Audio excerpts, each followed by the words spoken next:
আজকের জাতীয় কবি, দ্রোহের কবি, বিদ্রোহী কবি কাজী নজরুল ইসলামের ১২৭তম জন্মজয়ন্তী।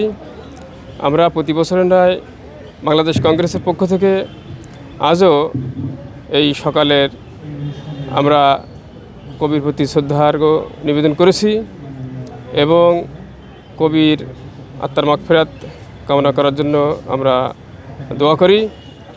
আমরা মনে করি জাতীয় কবি কাজী নজরুল ইসলাম এখনও জাতীয় এবং আন্তর্জাতিক ক্ষেত্রে অত্যন্ত প্রাসঙ্গিক এবং আমাদের বর্তমান যে সামাজিক এবং রাষ্ট্রীয় যে ব্যবস্থাপনা, এই মুহূর্তে আমরা জাতীয় কবি কাজী নজরুল ইসলামকে বেশি বেশি প্রাসঙ্গিক মনে করি, তাকে স্মরণ করি।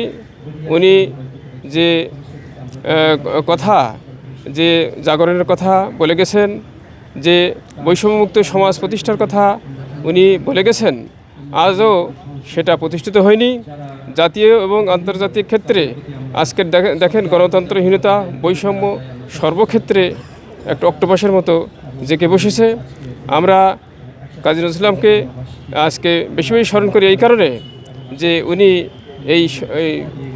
এই বৈষম্য এবং সামাজিক অবক্ষয় থেকে বেরিয়ে আসার জন্য উনি ওনার কবিতায়, ওনার রচনায় উনি বিভিন্ন ধরনের কথা বলে গেছেন।